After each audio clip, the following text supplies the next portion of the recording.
Hello and welcome to episode number 63 of the Wonder of Stuff Vodcast, broadcast live on Google Hangouts every weekend. Tonight it's a Monday night because it's a bank holiday here in the UK. It's a place where you find news, information and commentary on science, engineering and technology from the past week and beyond, and anything else that interests us from inside our tiny little human brains. As ever, my name's John Gardner, and to help me out on this journey to knowledge, let me introduce my colleague for this evening, Mr. Ross Davidson. Say hello, Ross. Say hello, chap. Hello, chap. Yes, by the way, you do realise there was no music, don't you? Well, I was playing music. Music was coming in my headphones and evidently not getting anywhere. So we've got a silent introduction. It's like, it's like someone had died. It was like sort of like no music this time. It's all silent. No, the only thing that's died is this program. So tonight, so Ross is here, but Richard is off doing family things and can't be with us. So tonight we're going to do something that is very much on topic. It's in the media as of, well, today really. I think Rory Kethlen-Jones from the BBC, their technical correspondent, was interviewing a guy called Craig Wright, who was an Australian but living in London. And it's all to do with Bitcoin, the cryptographic electronic digital cashy thing. I think that's its official name, isn't it? I think so. It wouldn't be known as history as that. Tonight we're going to do something. I'm just thinking what I was going to say, and I was thinking. Tonight we're going to do something that we don't really know a huge amount about. Some may say that's the same every week, but tonight we definitely are slightly sketchy. So we've done research, and we know more than we did when we started. So we hope by the end of the program, difficult. No, that's true. By the end of the show, you'll all know more than you did when it started. So that's our aim tonight. So we're going to talk about, like I said, Bitcoin. And I thought I'd start out by telling you in English, and Ross is going to help me out for the complicated bit, about what is Bitcoin, why does it work, what's its big thing. And I guess the big thing with Bitcoin, so it's a digital cryptographic based currency. And the big thing about Bitcoin is that it has a it has a distributed but centralized database. And this is called the blockchain. And I've seen, the phrases of the blockchain all around, and I never quite really worked out or read enough to work out what it was. But essentially, it's just a massive distributed database of every Bitcoin transaction that is made or is being made. So it's the ones that have been successful, but also the ones in the blockchain are waiting, pending transactions. So the idea is that everything is in that database, and because everything is in that database, no matter where it is in the processing scheme of things, it can't be tampered with. So the idea is that a block holds batches of transactions. You have a wallet, which is like a key ring of private keys or a private key, and you sign all your transactions with that. So everything that's passed through you has your signature on it, and it can't be tampered with. Well, not at the moment anyway. I don't know whether anybody's been able to tamper with it. I'm pretty sure it can't. It is at the moment. It hasn't been breached. So you make a purchase or sell some Bitcoins. That's all signed by your transaction with your key, your private key, and that private key is on your wallet. Each transaction goes into the blockchain distributed database, and we know it can't be tampered with once it's in there. Each block holds a batch of these transactions, and each transaction has this stamp that links it to the previous transaction. So it's synchronized. You can't do things out of synchronization. It's all back to you. Every transaction that you do has your stamp on it, and it can't be erased or altered. And then the only other thing that you'll hear people talk about when you say Bitcoin is mining. Well, basically, Bitcoin mining is just processing.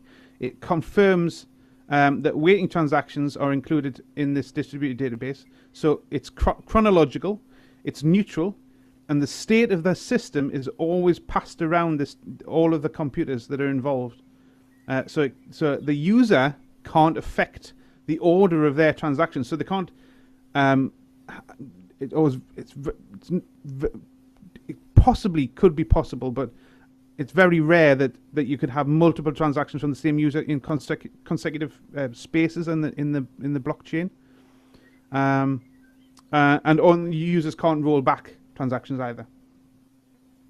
I think that's all I've got. Can you fill in any blanks, Ross? No, I think that pretty much covers it. Like you say, so I mean, what I'd add on that is obviously Bitcoin mining is something that I didn't understand what that was, and like you say, the point of the mining is that it's actually verifying the transactions that have gone out. So when you do mining and you get Bitcoins, effectively it's like a reward for verifying the transactions that have gone through. So it sort of self-regulates it, which is quite a good way of getting this distributed system sort of maintained when there's no central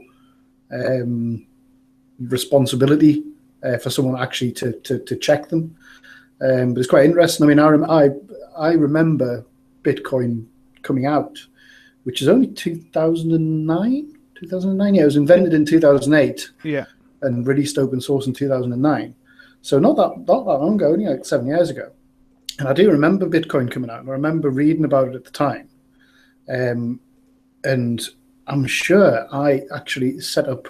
You could actually just install Bitcoin mining software, and I did have that set up on a computer at work, and ran it for a while, and then thought, I don't even remember whether I got any Bitcoins. Yeah, I didn't see the point of it at that point in time. I think the thing is to say that when that came out, or when it was proposed in, like you said, November 2008. That was the first post with a plan of what was happening, or what they were planning, what we were proposing. But there was some electronic cash systems before that. There was things like, there was an e-cash protocol in the 90s, I remember. There was a proposal called B-Money and one called BitGold. And these are all essentially, I guess, research projects more than anything. Although they did go live. But for one thing and another, one reason and another, and they never really caught on. And I guess there's the blockchain is the thing that makes Bitcoin different. Yeah.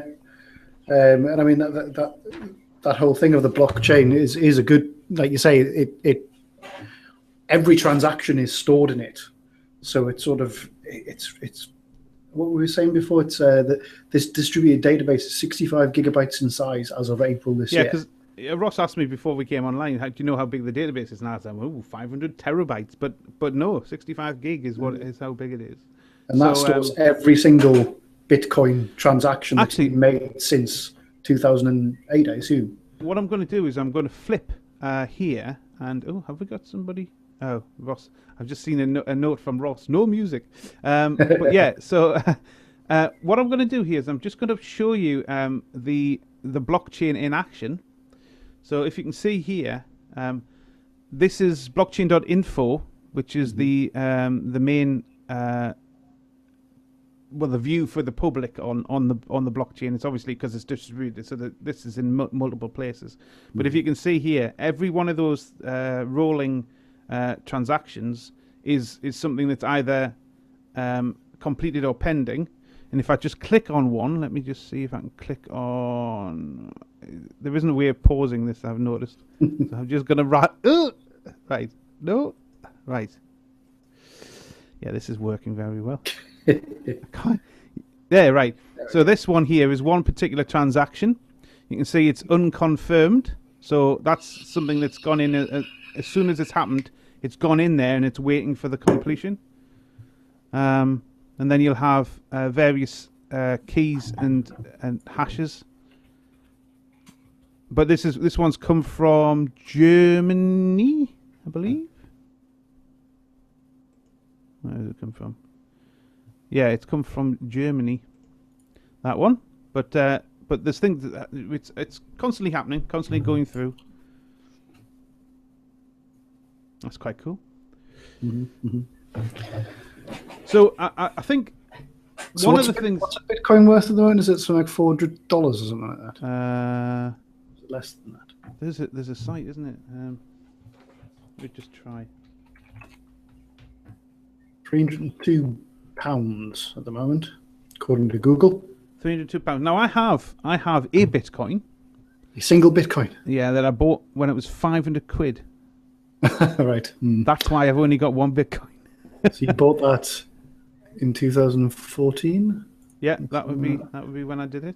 Yeah. You bought that just before, or just about the time when it was at its peak. Yeah. Because I'm always very good with financials.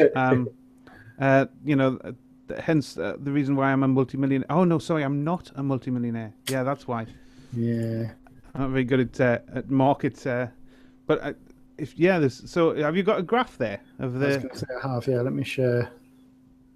I think one of the things with Bitcoin. So this is the. Is it? This is the current. There was definitely a slump in May. Oh, that's today. Huh, yeah. This is just today.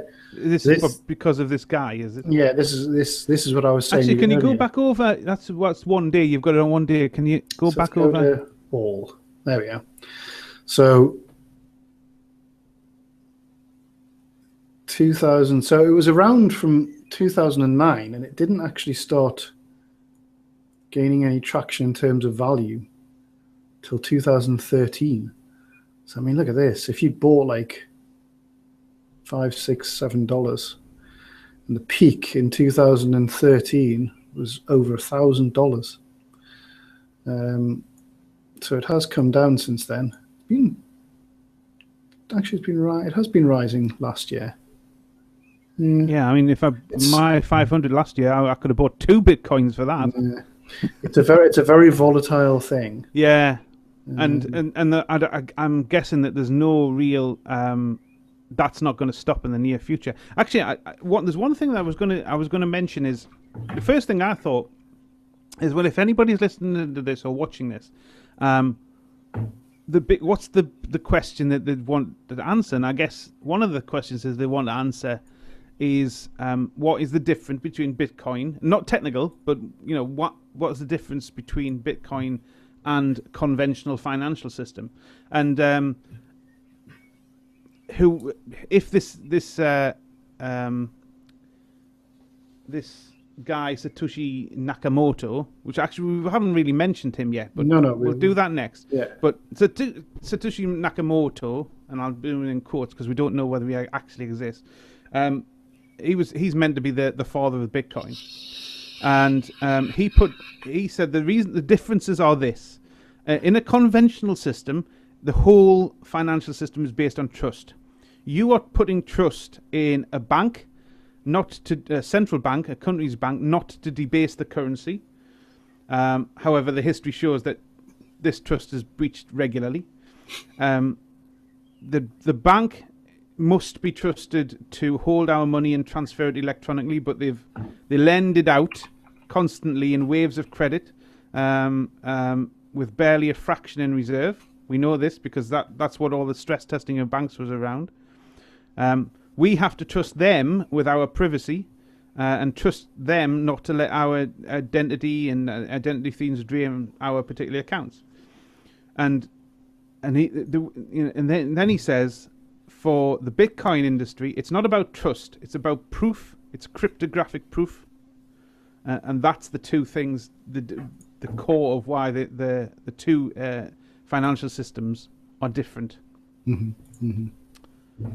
So you're going to tell us a bit about this guy then. And I mean, the whole reason we're doing this tonight is because he's in the news. Yeah. So as you mentioned, Satoshi Nakamoto is the name that everybody knows about as being the person who basically transferred the first Bitcoin. So it came up with the actual paper and released it as open source 2009, and then promptly disappeared, and hasn't really been heard from since. So there's obviously a lot of people who are very interested to find out who he is, for various reasons. One, because it's a popular thing everyone knows. Two, because he also actually has roughly 1 million Bitcoins in his wallet. 1 million. Which means it's about $500 or $400 million worth of Bitcoin. So I'm guessing he has the largest Bitcoin wallet out there, although some people probably say it's the NSA, because for various reasons, criminals quite like Bitcoins. And a lot of them have been seized by various government agencies. So they've probably got a lot. But anyway, there's a lot of rumors about who this person is. We have covered it before in a previous topic, which would have probably been last year, which was when a name came up, which was Dr. Craig Wright. This is an Australian, and he there was an article in, I think it was Wired, and was it Gizmondo? I think so, basically saying that he was what was the name? Satoshi. We'll get that by the end of the program. Yeah. But at the time, there was a lot of doubt about it, because this person was under investigation by the tax office in Australia, and I think the day after that article came out, they raided his house, and he's since moved away from Australia and is, like John says, now living in London. So that was last year, end of last year, and then today he has given an interview to the BBC and I think The Economist, basically saying he is Satoshi. And I watched the interview on the BBC with Rory Cellan-Jones was quite interesting, because he seems a very angry or bitter person. And he was basically saying he's coming out now, he wants to be left alone, and he's never going to speak to the press ever again. Now, some people could say that that's just baiting people. Yeah, exactly. I'm going to come out, I'm going to say this, but please leave me alone. Exactly. And he was saying, Except I don't want to be left alone. So. Exactly. And I don't want to have any awards. I don't want to be nominated for a Nobel Prize. I don't want to be nominated for this, that, and the other. Well, that's all right, because nobody had thought about it. Exactly. Please don't nominate me for any prizes, and I don't want any money. So anyway, there's obviously a bit of wariness about whether this person is who he claims to be. But he posted a blog, I think it was a blog entry on his site, where he apparently showed that he was, and then showed the BBC and The Economist that he was this Satoshi. Now, the way to prove this obviously would be that, like mentioned before, you have a private key, and that key is used to sign every one of your Bitcoin transactions. So if someone wanted to prove they were Satoshi, they would just sign a known message with that key, and that would prove it. But apparently, according to the internet detectives at Reddit, what he's actually done is he's took a message from, I think it was block 9 or something, so like the 9th block in the blockchain, that was attributed to Satoshi, and he's effectively recreated the same message. So it is signed in the correct way, but it's something that's already part of the blockchain. Now, there was another, I can't remember what his name was, Gavin someone, who was a developer who worked on, Gavin Anderson. He was a developer on the original, when the open source Bitcoin. Because just to be clear, when Rory Cellan-Jones asked him, he said I was part of, I was the core part, but there was other people who helped me. Yeah, he says I was the lead basically, but I had help from other people. But yeah, this Gavin Anderson basically said that he met in London. He met up with Dr. Craig Wright, and basically he chose a message. So he chose a message of Gavin's favorite number is 11. And then Craig Wright then signed this message using the private key from the very first block, so block number 1. But people are doubting that because that was done on a laptop that Craig Wright brought with him. So people are being a bit very suspicious of this, saying, it's like a magician's trick where they give you a pack of cards and say, oh yeah, can you show me that this is a clean pack of cards and all this? That it could just be a clever trick. So whether or not this person is Satoshi or not is going to be interesting to find out. I think interesting things about him is, we mentioned this the last time we talked about this. He has a company called Tulip something or other. They're a private company who have a computer which is number 15 on the top 50 supercomputers in the world. So he basically owns a supercomputer, which apparently is based in Iceland, where it's nice and cold. So he's obviously very up there in terms of computers, and apparently he's doing cryptographic simulations of Bitcoin and what could happen to the currency. But it's going to be very interesting to see whether or not he is that person. And when we mentioned before the fact that the Bitcoin value has took a bit of a drop today, I was mentioning this earlier on to John. I think there'll be a lot of nervousness with Bitcoin at the moment because those million Bitcoins that have been attributed to Satoshi that have sat there since the start, the value of those is actually taken into account in the way Bitcoin works, in the sort of the algorithms and how complex the blockchains are and stuff. So on the assumption that those coins are never going to be sold, now if they start getting sold, if he starts shifting his coins, everything goes out of balance, and basically you'll see it crash. Because he could destabilize the currency if he wanted to, and he has those coins. So that's pretty much what he said, that the things that he was leveling at the conventional economy. He was saying that the trust is placed in the banks, but we trust him not to actually tell them. Or it's all a bit weird. I think what we need to make clear here is the wallet which has your private key in, which sells which you sign everything with when it goes a transaction's made. That is hideously important for if you've bought lots of stuff and you lose that wallet, all your Bitcoins go. Yeah. And I think originally there was a story a couple of years ago about a guy who bought shitloads of Bitcoins at the time it was starting up. Yeah. And he'd sold his computer or tipped. He put his computer on a tip, and he lost his hard drive with it. And it was in this country, wasn't it? Yeah, he had he like I mentioned at the start, and when Bitcoin first came out, he did that whole thing of installing a miner. I think he actually wrote his own. I think he was a developer, and he wrote some software to mine Bitcoins. And then presumably life got in the way, and he forgot about it. Well, it was on a laptop, and he spilled juice or something in his laptop, and it was knackered, so he kept the hard drive.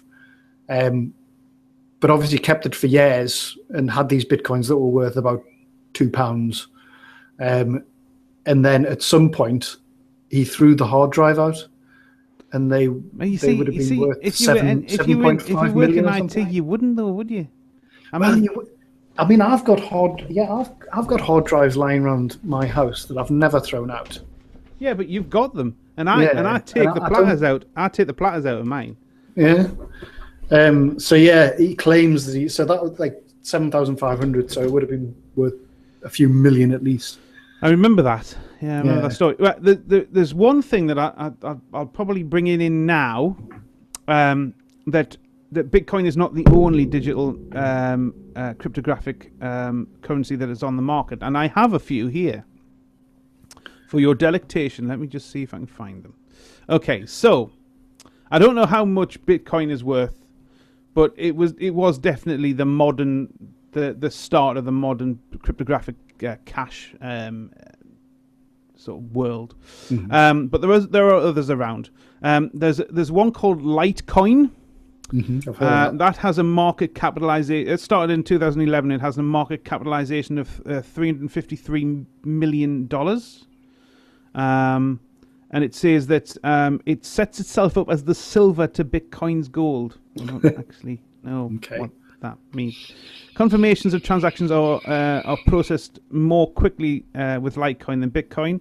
And the way it's mined is also eliminates some of the advantage for miners with specialized computer hardware. So with the Tulip supercomputer, it wouldn't affect this so much. There's one called Peer Coin, which was started in 2012 and has a market capitalization of $71 million. And Peercoin markets itself as using less energy and being more environmentally sustainable than some of the other coins on the market. Interesting. Don't know how you prove that. It also says that it's designed to have a 1% rate of inflation as well. The lowest in terms of market capitalization that I could find anyway was something called Prime Coin, which was created 2013. It only has a $7.1 million market capitalization. And with this type of coin, the Bitcoin or the Prime Coin miners have to use their computers to find. Do you know what this is? Cunningham chains? No. Well, there's chains of Cunninghams. Yeah. It's always a git when that like happens. Him, when you get Cunningham. Him from Happy. Is this something to do with Happy Days? Hey, Fonzie. So there's sequences of prime numbers, that's what it is. So their slant on the whole thing is that they're touting that the mining of prime numbers is providing a potential scientific value in addition to mining and security for the network. There's one called Namecoin, and that was 2011 started. It's $26 million, and it's to explore the record-keeping side of cryptocurrency technology. It acts as a peer-to-peer decentralized domain name system for .bit domains. People can purchase a .bit domain with Namecoin, and then Namecoin tracks the transaction in the blockchain or public ledger. So, interesting. Yeah, interesting. It's one of these things where I don't know, apart from like sort of that claim of being more energy efficient, what significant advantage have any of these got? I mean, I suppose with Bitcoin, I mean, what was the interesting thing I was saying? Yeah, it sort of adapts itself. So things like the mining and stuff, the mining gets more complex all the time. So it takes longer to actually mine. So they do actually change. What is it? They change something in the block that makes it easier to calculate. So they adapt it so that they do a new block every 10 minutes, I think it is. So it's an adapting thing, but you know what advantage have the other ones got? Because one says it was faster to mine. Yeah, and then there's surely you could just make Bitcoin by changing I suppose that some of them, I guess the advantages are some of them have a different type of public ledger. Not necessarily the blockchain. Some of them will have a blockchain, but I guess it's their algorithms are different. I don't know whether. I mean, the big one here, something that's worth $1.4 billion. It was started in 2013. It's called Ripple. Now Ripple has millions of venture capital in it, and it's also got Google Ventures in it. But as far as I'm concerned, they're not like a cryptocurrency in the traditional sense, because they don't there's no mining going on, and it's more of a payment network for Ripple and other currencies. So it's an automated currency trading system. But other than that, I don't really know what the advantages are on any of these. Yeah, having sort of like a cryptocurrency, it all seems very good. But I think that danger of the fact that, like, you know, if you lose your private key, you've lost everything. Yeah. You know, It can't be took by, and there's no way of proving it that any of these coins would be yours. They're gone forever. They're stuck there and unspendable. But to be fair, if you go to bitcoin.org, it makes it very, very clear that when you set up your wallet, you absolutely, it's your responsibility to back it up. Yeah. I mean, the app, the Bitcoin app, the wallet app, it's fairly blazant and blazant that you must take care of this. Yeah. But it's not that, if somebody loses all the bitcoins, well, it's and just by throwing throwing a hard drive out, then it's entirely their fault. Yeah. So I'm just looking at it. I'm looking at a website here, which is you can access details of everyone's Bitcoin wallets as well. Okay. To see, well, they're not, so they don't identify you, but obviously they're part of the public blockchain ledger. So this site here, I'll show you the Bitcoin rich list. It's not me. I'm not on there. My one Bitcoin is not going to be on there. But I'm guessing this will be to do with transactions that are in the blockchain, because the one that's the top here has 145,000 bitcoins. But obviously, if this Satoshi has 1 million, it must be because those 1 million have never entered the blockchain. That must be what it is. Otherwise, that wallet would appear on here. So where's the number? Sorry, I'll just flip on back onto the screen, your screen. So where's the number in the blockchain? It's not on there, is it? So the interesting thing about this is, so that address there, is that a block? This address here, I don't know. This must just, so it's got an address, it's got a hash. 144 transaction was 20th of April. So this is like October, there was nothing, and then they've got 175,000 bitcoins. Someone's got a lot of money, $65 million there. This is blockchain.info. There we are. Blockchain.info, which is what I was on before. Yeah, so there we are. So that's the address. Address identifier. Yes, this is the identifier for this address. Yeah, there's obviously, you can see the full transaction. This is why it's fascinating. You can see the full transaction list of this wallet. So here's a deposit of 1 Bitcoin and then a deposit of 16,000 Bitcoins. Actually, in terms of statistical analysis, if you go on blockchain.info and hit on the charts icon at the top, the charts link at the top, there's a full statistics of everything. Orphaned blocks, interesting. What is those? Mined but not attached. So these are where someone's mined, but they haven't. Again, that mustn't have entered the blockchain. But I don't. I thought that everything had to enter the blockchain. But only once it's spent, though. If you've got a Bitcoin and you've never spent it, it's not entered the blockchain, has it? So if you're the first person to get a particular Bitcoin, so it's going to be if yours. You're generating the Bitcoin. Yeah, it's not going to be in the blockchain until you transfer it to someone else. But then, how do they know about it then? If you generated and you haven't replicated into the blockchain, how do they know about it? Because presumably, the only statistics they've got is what's in the distributed database. Oh, okay. And this is where we realize that we don't understand how it works.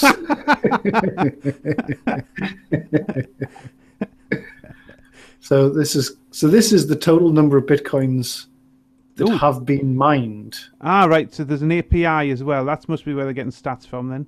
So blockchain wallet users. So there are, what's that? There are currently, as of today, 7.55 million wallets. And there's 15.4 million Bitcoins. Interesting. I'm trying to. Yeah, I don't know. So the orphaned blocks Number of blocks mined but not attached to the main Bitcoin blockchain. Yeah. Okay, well, there's obviously a lot we don't understand. I might have to get somebody in here who has some cryptographic knowledge. Yeah. Although I don't have one to hand immediately. I might have to get somebody to explain it to me at work. Difficulty, mining revenue, total cost percentage, cost per transaction. Oh yeah, they're just random graphs to me, I'm afraid. If I don't know what the meanings are, and I don't know what the X and Y axis is, it's just squiggles.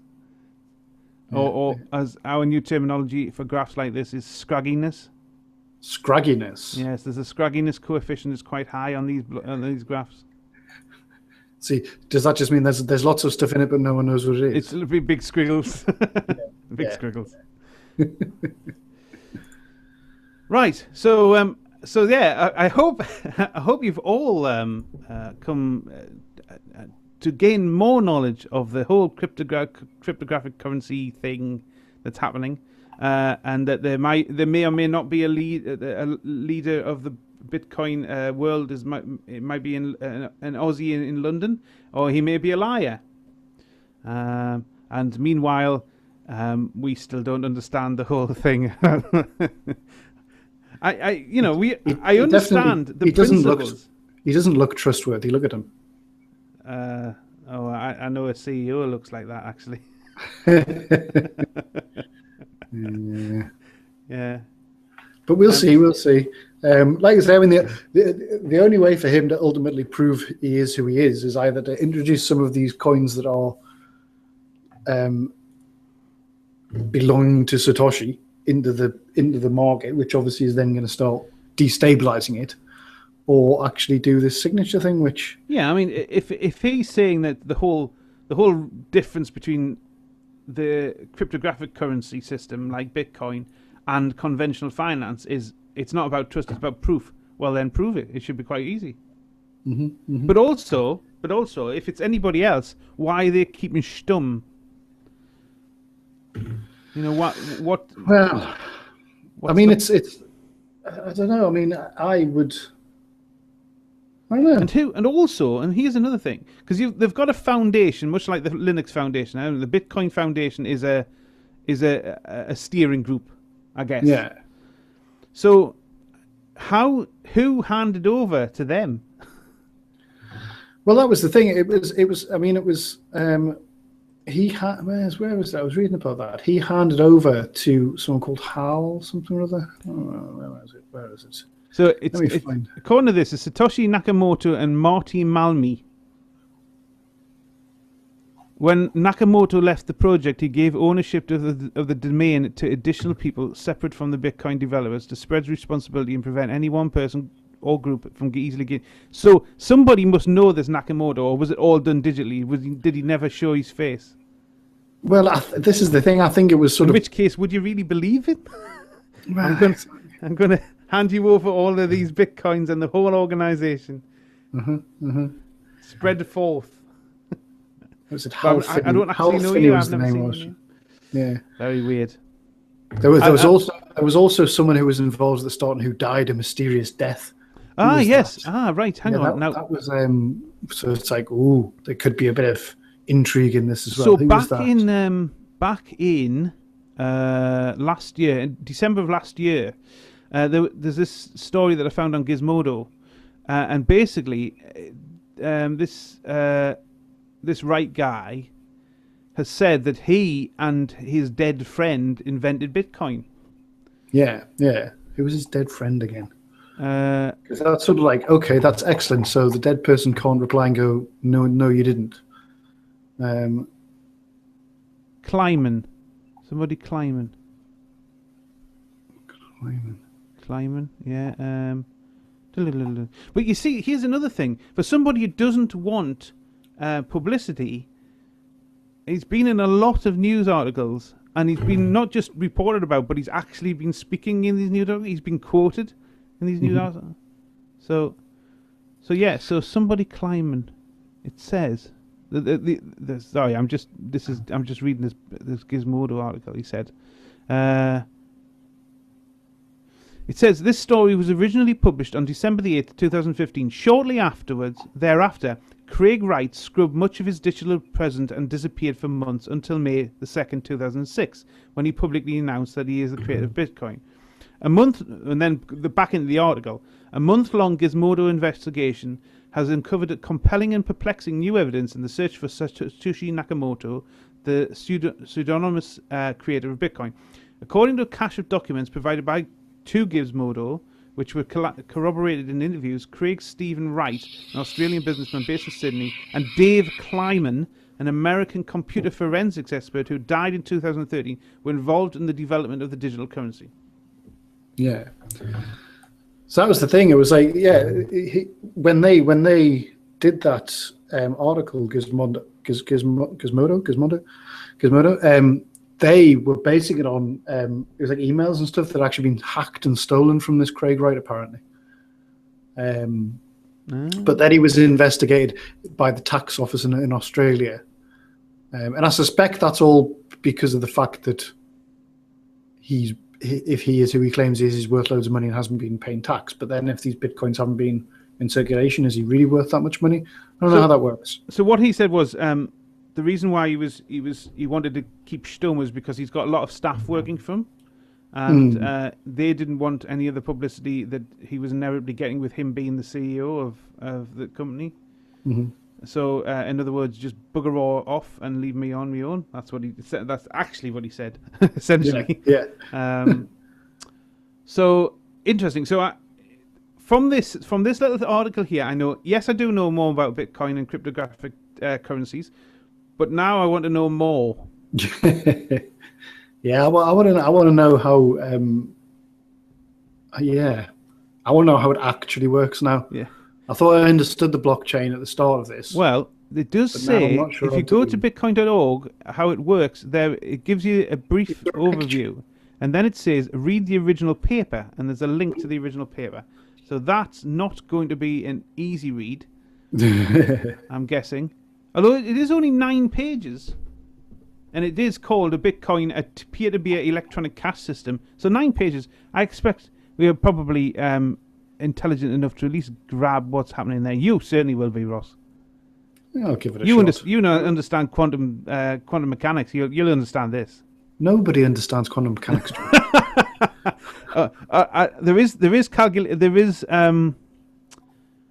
There's differential equations in there. Oh, I understand them. Yeah. Where's this on bitcoin.org? Yeah, bitcoin.org. There's a link. Bitcoin.org / how it works, or bitcoin.org /en / how it works. Oh, there is a picture. Oh, that's a really useful picture, that is. It's just squiggly lines between computers. Yeah, scragginess, I see. But right at the bottom, it says going down the rabbit hole. Yes. And you can read the yeah. paper. And if you read to the English version, you get the original PDF with an abstract and an introduction and perhaps I should have read this before I came on. Yeah. Never thought of actually looking for the original paper. No. It's not. It's not very long. No, 9 pages. So it can't be that complicated then. There's only about 10 lines of code. There's even a bit of C. There's a C header code, which is like nout. Mm. That's really basic sums. Like really sums, like really basic ones. Mm-hmm. But interesting. It does reference at the bottom. It does reference the B money that I talked about before. One of the original ones. Yeah. And various other periodicals and books about crypto systems and cryptography. So interesting. One other thing, just quickly mention as well before we finish as well. One other thing to mention about the mining and the fact that it's massively CPU intensive. There have been people that have actually used nefarious purposes to do this mining. There was some like sort of not spyware, but like sort of, you get viruses that are non-destructive to your computer, but they do things like denial of service attacks and stuff. There's a few of these got distributed. So basically, people would use distributed computers to do their mining. And there was also a esports event as well. You get these esports events where you get like thousands of people with powerful computers. They actually put something on the computers at this esports event to use everyone's computers to mine bitcoins. But I think the only people who are mining them for any cash these days will be people with supercomputers. So. Well, there is a joke going around that the reason why the project that I look after, the infrastructure in AWS, is so expensive is because everybody's doing mining on it. I bet people have used AWS for that, because of course you can scale up massively, can't you? Yeah, it's also very expensive. Well, yeah, probably not going to be worth it. Yeah. Actually, that'd be quite interesting. I wonder what the value of doing mining is. Like, how much money can you actually make? Can you still make money, or is it more now just people keeping the system running? Because obviously originally people would have been doing it to make money, but I think now it's that computationally expensive that you can't make any money from it, can you? Well, all I can say is my one Bitcoin is worth more than all of my shares in Vodafone currently. So in my eyes, it's still worth some money. Well, and I should have actually taken the Bitcoin back out as cash, because now it's going to be worth nothing, because it's all just going to fall apart and I'm going to lose 500 quid. Well, them's the breaks. Well, my prediction for this Craig Wright is I suspect he is not who he's claiming to be. Well, he's not Craig Wright. I'm sure he is Craig Wright. No, yeah, he's not Satoshi Nakamoto. I think Satoshi Nakamoto doesn't exist. It's just a name that was used by a group of people. But yeah, well, there is that rumor that it's a group of computer guys who were in the financial world at the time. Yeah. So, it's possibly more realistic than one guy, because quite frankly, I don't know. He didn't seem particularly clever. No, he just doesn't come across right. Well. Yeah. But who knows? Well, somebody will know. At least one person. It might be a group of people, but they will know. Well, that is 45-ish minutes of two blokes talking about something that they don't really know much about. No change there. So I do hope I know a bit more about it now, and I hope anybody who's watching or listening knows a little bit more about it now, and might want to go and buy some Bitcoins, because they're probably very cheap at the moment. I'm going to keep an eye on how it goes over the next few days, because it'll be interesting. That graph showed it dropped, but I don't think it dropped that much. So how I'm gonna end this evening is the way I normally end, is by I'm going to show you my Twitter handle and say get in touch with me by Twitter, or get in touch with us all by email. And this time, don't just send us random stuff by email. Tell us how cryptographic currencies work. Preferably with a picture. Yeah, with a picture. And use Mr. Men in the picture, because you get more points if you use Mr. Men describing things. And finally, thewonderstuff.com is our blog and has all of the links to all of the audio versions of the Vodcast. And also the links to all of the YouTube videos of all the stuff that we've done since episode 1. And also, as a shout out to a person who I have not seen for many years. Used to go to school with her, Claire Hall. She got in touch with me during the week and said her son was really interested in science, technology, and engineering, and would be watching the Vodcast at some point. So I tried to keep the swearing to the minimum tonight, but I did say shit. Oh dear. Oh shit. I've said it again. Anyway, it's no worse than we only hear in the playground. I'll tell you that now, Claire. Okay, so until next time, I'm going to press something and hope that I get some music coming out. Bye bye, everybody. Bye bye.